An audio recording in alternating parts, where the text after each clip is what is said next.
Bon matin. Toutes les informations qui sont présentes dans cette vidéo-ci, puis tous les autres vidéos de cette série, viennent d'Internet. C'est des informations qui proviennent soit de publications scientifiques, de recherches qui ont été faites, d'études, mais aussi de témoignages, de forums, de d'autres vidéos faites par d'autres youtubeurs, plein d'autres expériences vécues par plein de gens autour de la planète, puis ça vient aussi de mon expérience personnelle. Parce que oui, j'ai un trouble de déréalisation chronique depuis environ une dizaine d'années. Je suis pas entièrement guéri, mais je vais de mieux en mieux. J'ai amélioré mon cas, j'ai été à des moments vraiment pires que maintenant, puis depuis que je sais comment faire pour traiter ma déréalisation, je suis capable de voir que je fais du progrès à travers ça. Mais chaque cas est différent. La solution pour chaque personne va être différente. Il n'y a pas une façon magique de régler la déréalisation parce qu'il n'y a pas une seule cause de déréalisation. Fait que c'est pour ça que j'ai choisi de faire une série vidéo qui allait regrouper le plus d'éléments possibles de toutes les provenances possibles pour faciliter l'accès à l'information pour tous ceux qui en souffrent, puis tous ceux qui connaissent des gens qui en souffrent, puis pour tout le monde qui est juste curieux. Donc pour cette vidéo aussi, le sommeil. Donc d'abord, c'est important d'avoir fait les exercices pour réduire son anxiété puis les effets de l'anxiété sur soi avant d'essayer de traiter son trouble de déréalisation par quelconque autre moyen que ce soit, parce que l'anxiété à elle seule peut causer de la déréalisation puis peut aggraver les cas de déréalisation qui viennent de d'autres sources.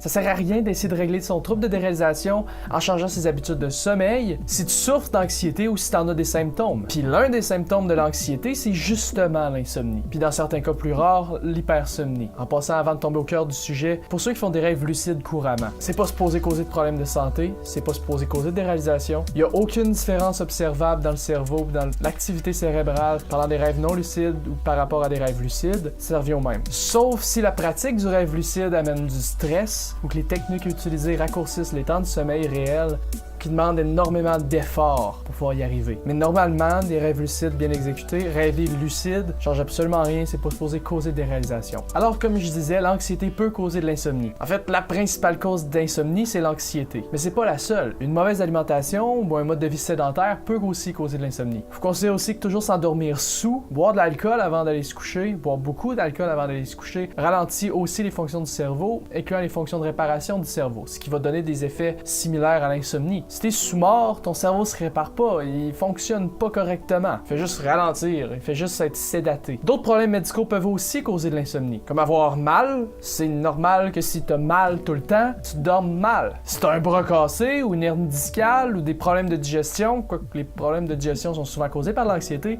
c'est normal que tu dormes mal. Il y a aussi des maladies comme l'arthrite, le Parkinson, la schizophrénie, la démence, ça peut causer de l'insomnie. Ça peut faire en sorte que le sommeil est moins réparateur. Mais là, si t'es schizophrène, t'as bien des problèmes plus importants à régler que la déréalisation. Puis non, la déréalisation, c'est pas un symptôme de schizophrénie. C'en est pas un. Sinon, la dépression peut causer de la déréalisation, mais elle peut aussi causer de l'insomnie qui va causer de la déréalisation, peut-être. Aussi, ceux qui travaillent de nuit puis qui essaient de dormir le jour, votre horloge interne s'ajuste juste pas. Peut-être. Il y a certaines personnes qui disent que l'horloge interne s'ajuste à long terme, il y en a d'autres qui disent que ça s'ajuste pas. Mais si t'as un trouble de déréalisation puis que tu travailles de nuit puis que tu essaies de dormir le jour, assume que c'est le cas. Assume que c'est vrai que ton horloge interne s'ajuste pas, puis qu'il faut que tu changes tes habitudes de sommeil pour régler ta déréalisation, parce que tu as un problème puis tu as une source potentielle possible.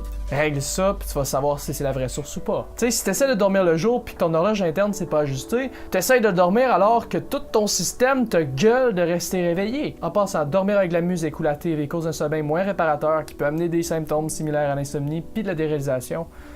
Puis aussi, tu sais, d'être toujours sur le party, d'avoir un style de vie actif de nuit, ou juste tellement travailler tout le temps que t'as pas le temps de dormir. Tu sais, ça fait aussi en sorte que tu dors moins. Tu vas te ramasser avec des symptômes de l'insomnie, comme entre autres peut-être la déréalisation. En parlant des symptômes, les voici. Évidemment, les bâillements. Ensuite, mort accidentelle. Ouais, être tellement fatigué que ton cœur arrête. Ça se peut, ça arrive. Ensuite, des problèmes de mémoire, des hallucinations, un ralentissement des fonctions normales du cerveau, puis un dysfonctionnement cognitif.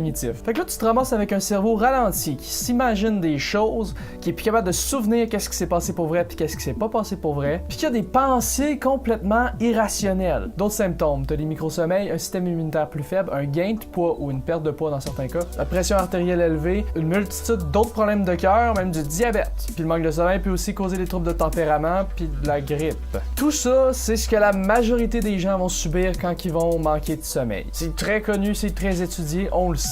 Je peux aussi te garantir que quelqu'un qui est prédisposé à avoir des troubles de déréalisation, si tu l'empêches de dormir pendant 4 jours, puis qu'après ça tu remplaces toutes ses nuits de sommeil par des 2 heures ou 3 heures de sommeil, ça va déclencher des troubles de déréalisation à tous les coups. Tu sais, je veux dire, faire aussi peu dormir quelqu'un qui est même pas prédisposé à développer des troubles de déréalisation, il va se ramasser déréalisé quand même. Donc c'est simple. Ça paraît compliqué pour certaines personnes parfois, mais en fait, c'est simple. Dors plus. Si tu as un trouble de déréalisation, tu dois dormir beaucoup plus. Tu dois te reposer, dormir, méditer, dormir, manger, dormir, encore dormir. Tu peux dormir 12 heures par nuit ou bien 10 heures par nuit puis après ça redormir 4 heures pendant la journée. Si tu dis que tu n'aurais pas le temps, tu as peut-être la source de ton problème. Ça se peut que tu travailles trop ou que tu as un style de vie trop actif. Si tu dis que c'est une perte de temps aussi. Dormir, c'est essentiel. Puis quand tu es malade, quand tu as un trouble de déréalisation, tu as quelque chose à réparer. Dormir aide à réparer. Dormir, c'est un procédé de réparation. T'as besoin d'être réparé, fait que dors plus, tout le temps. Si tu fais de l'hypersomnie, par contre, fais le contraire, en fait. Si tu fais de l'hypersomnie, que tu dors déjà 12 heures par nuit, à toutes les nuits, ça se peut que ce soit parce que tu dors mal. Fait qu'encore le pas dormir avec la TV ou de la musique, ou dans un environnement bruyant ou avec la lumière. Tu vas voir le médecin. Si t'es toujours fatigué, ça se peut que tu couvres d'autres choses. Ça se peut que t'aies d'autres maladies, d'autres problèmes de santé qui causent ta fatigue, puis ta déréalisation par le même coup, parce que ça cause un épuisement. Puis en allant voir le médecin, tu vas pouvoir trouver justement si t'as une autre cause. Mais si tu dors bien, 12 heures en ligne, mais que tu dors bien, puis que ça te tente juste pas de te lever puis de te réveiller parce qu'il y a rien qui t'intéresse, il y a rien que tu as envie de faire, essaie de faire quelque chose que t'aimais faire quand t'étais jeune. Pense à toutes les activités que tu faisais quand t'étais jeune, que t'appréciais. Que ce soit dessiner, faire du vélo, à la limite même jouer au Barbie puis au bloc Lego s'il faut. Souvent, avoir toujours sommeil, c'est juste causé par l'ennui. En trouvant quelque chose que t'aimes faire, qui donne envie de te lever pour le faire, ou même de rester couché, mais juste actif mentalement pour le faire, que ce soit écouter des films, lire un livre ou écrire un livre. Tu sais, te divertir peut être la première étape vers te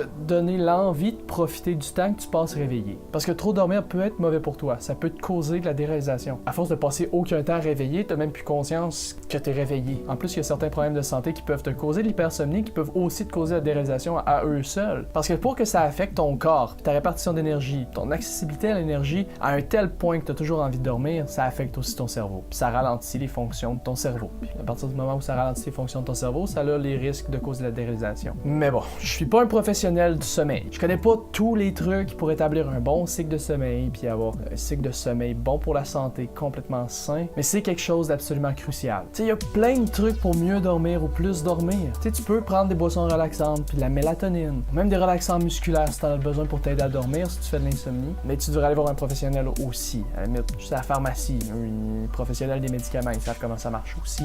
Voir un professionnel, ça sert à rien d'endurer la déréalisation. Ça sert absolument à rien de l'endurer plus longtemps. Il y a rien à y gagner. Il y a rien de bénéfique. Puis ignorer ce problème-là améliorera pas ta condition de vie. Anyway, c'est tout pour aujourd'hui. Si vous avez aimé mon vidéo,